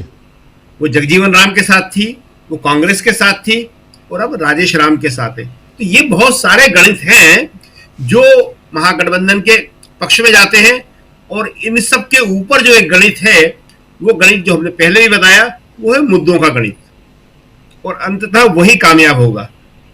उस नैरेटिव को बनाने की कोशिश शुरू हो गई है, और वो नैरेटिव कि चुनाव किस लिए? बिहार की किस्मत बदलने के लिए। कांग्रेस उससे पहले कहती रही है वो सीट शेयरिंग से पहले कहती रही है। कृष्णा अल्लावरू के शब्द थे कि इसकी हार या उसकी जीत महत्वपूर्ण नहीं है, ये चुनाव कांग्रेस बिहार की जीत के लिए लड़ रही है, इसमें शब्द है जी। तो बिहार की जीत सबसे इंपॉर्टेंट है। बिहार के लोगों में आपको मालूम है कि बिहार के लोग बहुत आशावादी होते हैं जी। ये कुछ ऐसी चीजें हैं, बड़ी आश्चर्यजनक चीजें हैं कि जो दूसरे प्रदेशों में देखने को नहीं मिलती हैं। आशावाद जबरदस्त किस्म का है। हिंदी भाषा के जो हमारे प्रदेश हैं उसमें इतना आशावाद नहीं दिखाई देता है। वो आशावाद अब निराशावाद में बदलता चला जा रहा था। उस निराशावाद को तोड़ना बहुत जरूरी था और वो मैसेज कांग्रेस ने दिया है और आरजेडी के साथ दिया है। तो इसके लिए मेहनत आरजेडी को भी करना पड़ेगी। कांग्रेस अपना काम कर रही है और अगर आरजेडी उसके साथ मिलकर लड़ी, अपना पूरा समर्थन उसको दिया, तो निश्चित ही रूप से ये लड़ाई बहुत दिलचस्प होने वाली है। जी राजीव जी। जी बिल्कुल बिल्कुल सही आप कह रहे हैं। प्रेम कुमार जी आप जुड़े हैं हमारे साथ? नहीं है। पंकज जी आपके पास आना चाह रहा हूं। पंकज जी थोड़ा सा बात अगर इधर हम महागठबंधन इंडिया गठबंधन की कर रहे हैं, एनडीए में, एनडीए पे काफ़ी चर्चा हम लोग करते रहे हैं और उसमें सबसे बड़ी चीज़ है कि यहाँ चिराग पासवान, जीतन राम मांझी, उपेंद्र कुशवाहा, इन लोगों को जो सीटें दी गई हैं 6-6-12 सीटें उपेंद्र कुशवाहा, जीतन राम मांझी को, 29 सीटें चिराग पासवान को, 101-101 ये बटा हुआ मामला है। लेकिन जो कहा जा रहा था कि बीजेपी यहाँ कई अपने कैंडिडेट्स को एकोमोडेट इन लोगों के ज़रिए, इन दलों के ज़रिए करने वाली है, जिसमें ये खबर भी आ रही है कि चिराग पासवान की लगभग 20 सीटें बीजेपी के कैंडिडेट से भर गई हैं। और ऐसे में 20 सीटें बीजेपी के कैंडिडेट्स, ऐसे में बीजेपी क्या अपने दम पर वहाँ पर आगे बढ़ना चाहती है, जो अभी तक बातें चल रही थीं? और इन सबको अगर देखा जाए तो फिर उपेंद्र कुशवाहा, जीतन राम मांझी और चिराग पासवान, ये तीन खासकर मैं बोल रहा हूं, मैं यहां पर जेडीयू या नीतीश कुमार की बात नहीं कर रहा हूं, क्या तीनों बीजेपी के साथी के रूप में नजर आते हैं क्या? देखिए, भारतीय जनता पार्टी का पिछले 20 साल का यदि हम रिकॉर्ड देखें, जिस राज्य में वो जिस क्षेत्रीय दल के साथ गई है, सबसे पहले उसने उसी को खाया है। महाराष्ट्र इसका सबसे बड़ा उदाहरण है कि महाराष्ट्र में जिस शिवसेना के कंधे पे चढ़कर भारतीय जनता पार्टी खड़ी हुई, उसने उसी को खा लिया। ऐसे ही बिहार में, असम में किया था उसने। इसी प्रकार से बंगाल में जिस ममता बनर्जी के कंधे पे चढ़कर वो गई, उसी पे उसने उसको खा लिया। तो ये चीज, ये जो क्षेत्रीय जो छोटे दल है, ये भी जानते हैं इनका काम केवल पैसा कमाना है। ये जितने दल हैं, मैंने पिछले एक कार्यक्रम में ये बोला था कि अधिकांश दल जो है ये केवल अपने परिवार के लोगों को टिकट देते हैं और उसके बाद में जो टिकट बचते हैं उसको बेच देते हैं। तो कोई बहुत बड़ी बात नहीं है। बीजेपी ने 29 सीट दी, अब 28 रह गई और उस 28 में से भी बीजेपी ने 2-2 करोड़ लेके 19 में खरीद ली उस सीटें। सबकी ये जानकारी इसमें तय है कि चिराग के नाम पर और हम के नाम पर जो लोग चुनाव लड़ रहे हैं, उसमें से बड़ी संख्या में भारतीय जनता पार्टी के लोग हैं। और भारतीय जनता पार्टी प्रयोग पहले भी दूसरी पार्टी के साथ करती रही है। अब आप देखिए कि एलजेपी और जेडीयू का टकराव देखिए। अब एक साबिर अली करके राज्यसभा सदस्य थे, जेडीयू से नाराज होकर वो एलजेपी में चले गए थे। अभी उन्होंने परसों एलजेपी से इस्तीफा दिया और फिर से जेडीयू में आ गए। और मजेदार चीज है कि उस एलजेपी से वापस आने का उसको इनाम मिल गया। पूर्णिया की जो अमर सीट थी, वहां पर जो एक लेडी की सभा जफर शायद जैसे मुझे नाम है, उसको जेडीयू ने टिकट दिया हुआ था। वो चुनाव प्रचार कर रही थी, उसका उन्होंने टिकट काट के और अब साबिर अली को टिकट दे दिया, जो केवल इसलिए क्योंकि एलजेपी से लौट के आए। अब मीडिया में इन सब चीजों की चर्चा नहीं हो रही है कि जो सभा जफर है वो नाराज है और वो वहां की बड़ा नाम है समाज सेवा में, और दूसरे यानी वो लेडी इतनी एक्टिव होगी कि कम से कम 10 मुकदमे उसके ऊपर, ये सब यानी प्रदर्शन और इसको लेकर उसका टिकट काट दिया, वहां पर इस चीज को लेकर विवाद है, इस पर कोई चर्चा नहीं कर रहा। अब आप देखिए गोपाल मंडल का गोपालपुर से टिकट काट दिया, गोपाल मंडल निर्दलीय चुनाव लड़ रहे थे मंडल के खिलाफ, ये कंफ्लिक्ट है, इस पर चर्चा नहीं कर रहे। लेकिन आज जो सबसे बड़ी चर्चा कर रहे हो, क्या कर रहे हैं, झारखंड मुक्ति मोर्चा बिहार में 6 सीटों पर चुनाव लड़ेगा और महागठबंधन में भारी फूट हो गई, इस पे चर्चा है। आमोर पे चर्चा नहीं है, गोपालगंज पे चर्चा नहीं है। शकुन साहब जैसे बता रहे थे राजेश राम जी के बारे में, राजेश राम जिस जात के हैं उसकी आबादी बिहार में 5.35% है। देहात के बाद में सबसे बड़ी अनुसूचित जाति वही है। और महागठबंधन के साथ ये कि जो देहात जाति है उसके जो ग्रामीण वोट बैंक है उसके ऊपर वामपंथी दलों की अच्छी पकड़ है।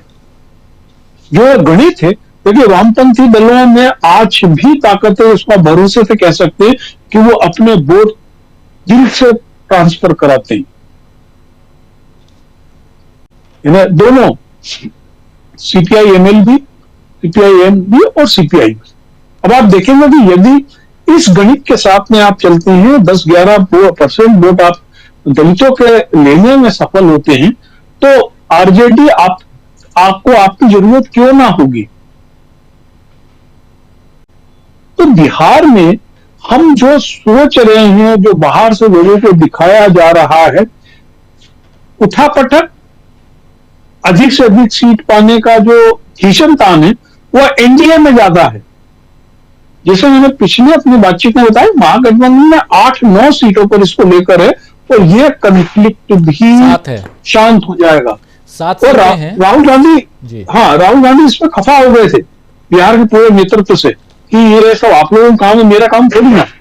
हर चीज में लोग सोचते हैं कि राहुल गांधी इंटरफेयर करे, बोले मैं क्यों करूं इंटरफेयर, आप लोग अपने लेवल पे करें, राजेश जी करे, कृष्णा करे, शकील साहब मिले, सब मिलकर करो आप लोग। और जिस प्रकार से कांग्रेस ने इस बार जिला लेवल पर फील्डिंग बनाई है, हर जिला लेवल पर एक बड़े नेता को उन्होंने प्रभारी बनाया है, उसका मुख्य कारण है कि वो नेता चुनाव प्रचार के लिए नहीं है, वो अपने मित्र दलों से कोऑर्डिनेशन के लिए। देखिए आरजेडी में कोई नेता नहीं है, आरजेडी में एक ही नेता है, लेकिन कांग्रेस में नेता हैं। वहां जो भूपेश बघेल जाते हैं या अशोक गहलोत चले जाते हैं या इवन रंजीता रंजन या पप्पू यादव भी हैं, तो वो एक नेता है। अब आप देखिए लोग पप्पू यादव को लेकर अफवाह उड़ा रहे थे, कांग्रेस ने जो 40 स्टार प्रचारकों की सूची जारी की उसमें पप्पू यादव का नाम है। तो और ठीक है, पप्पू यादव को लेकर आरजेडी में कॉन्फ्लिक्ट है तो है, लेकिन ऐसा तो नहीं है कि कांग्रेस ने या राहुल गांधी ने पप्पू यादव का साथ छोड़ दिया या उनको कभी नीचा दिखा दिया। नहीं। जब समझौते की राजनीति होती है तो हर आदमी को एडजस्ट करना पड़ता है। ये महागठबंधन में चल रहा है क्योंकि महागठबंधन एक डेमोक्रेटिक गठबंधन है। यहाँ पे सब लोग अपनी बात करते हैं। तारिक अनवर आज एक सीट को लेकर ट्वीट कर रहे सार्वजनिक, ये कांग्रेस में ही संभव है जी, और उसके ट्वीट को आप चर्चा कर सकते हो, लेकिन गोपाल मंडल को लेकर या सभा पेपर को लेकर आप चर्चा भी नहीं करोगे। बिल्कुल। तो ये स्थिति है, तसल्ली से भरोसा करिए। चुनाव आयोग ने बड़ी दुष्टता से तारीखें तय की है जिसमें किसी को मुद्दों पे बात करने को न मिले, प्रचार करने को न मिले। आप उत्सव में जीते रहें और सीता मंदिर के नाम पर वोट डालने जाए, राम मंदिर के नाम, यह चुनाव आयोग की सोच है। लेकिन बिहार में जो वोट यात्रा के बाद में जो स्थानीय नेतृत्व उभर के आया है, जो स्थानीय कार्यकर्ता सामने आए हैं और ये मुद्दों पे बात कर रहे हैं। बिल्कुल। जहां तक जंगल राज की बात थी तो इस समय भी कोई लाइन एंड ऑर्डर की स्थिति अच्छी नहीं है। बीजेपी में कौन है चुनाव प्रचारक? गिरिराज सिंह, जो झटका मास का प्रचारक है, लेकिन वो उनकी पार्टी जो है वो जो हलाल मांस वाले खाने वाले तालिबान है उनके साथ खड़ी रहती है जी। तो अब आप देखिए, आज मुझको आज भी अखिलेश का एक ट्वीट देख रहा था, बड़ा अच्छा लिखा था उन्होंने योगी के लिखा कि ये जो है महाविनाशक के रूप में वहां पे चुनाव प्रचार करने को है, विकास के रूप में नहीं गए। वो योगी बहुत अच्छा ट्वीट है कि ये विभाजक के रूप में ये वहां प्रचार करने गए। आपको योगी को ले जाने की जरूरत पड़ रही है। 11 साल केंद्र की सरकार, 20 साल नीतीश की सरकार, और योगी नहीं आते थे, फिर बुरके पे शुरू हो गए। भाई मुसलमान बुरका नहीं है, कितनी मुसलमान औरतें बुरका पहनती हैं। मैं आपको बताऊं, इंडिया में अब मुस्लिम औरतों ने भी बुरका पहनना छोड़ दिया है। मैं तो इजिप्ट शरीफ के देश में देखा है, जहां पर बुरके वाली महिलाएं भी हैं, हिजाब वाली महिलाएं भी हैं, स्कर्ट पहने महिलाएं भी है। वहां कहीं इस्लाम ने किसी को रोका नहीं है। और इंडिया में भी अब आप देखिए कि बिहार में जिस लेडी का नाम लिया साहब, वो कभी बुरका नहीं पहनती है।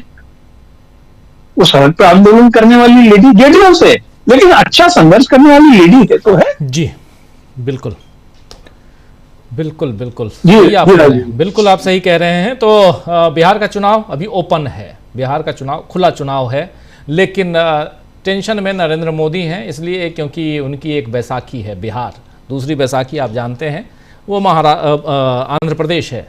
लेकिन बिहार में फंसा हुआ ये ओपन चुनाव, लेकिन बहुत मोदी जी के लिए फंसा हुआ चुनाव है। देखते हैं उनके हाथ में ये चुनाव आता है या नहीं।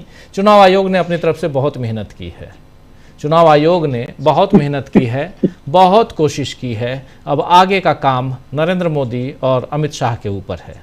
देखते हैं आगे कहाँ तक कितनी बाजी वो मारते हैं।